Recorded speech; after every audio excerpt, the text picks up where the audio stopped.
بسم الله الرحمن الرحیم الله احد الله الصمد لم یلد ولم یولد ولم دعا در سر قبر هویدا. پدر پیش از سفر به روسیه با روح دخترش خداحافظی میکند.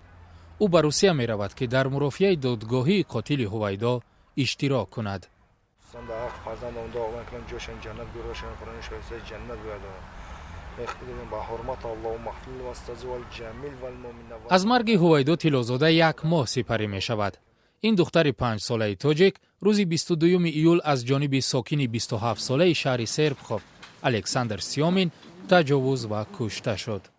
فرزندمون دعا میکنیم ان شاء الله رحمان در ماه شریفی عید قربان نصیب که اگر خدا خواهد ان شاء الله نصیب باشه امروز سفر میکنیم به طرف روسیه نصیب که اگر ان شاء الله رحمان قاتل فرزندمون حد امکان تلاش میکنیم که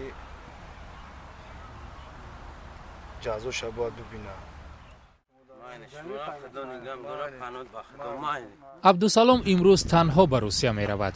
قرار بود همسرش نیز او را در این سفر همراهی کند.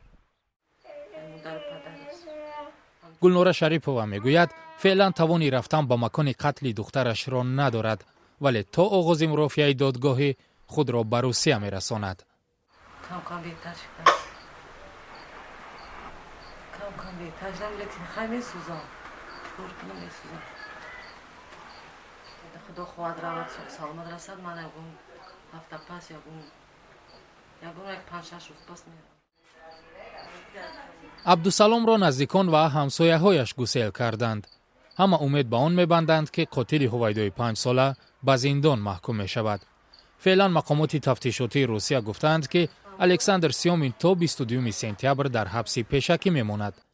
پدر میگوید میرود تا به ارواح هویدا خبر حبس قاتلش را بیارد.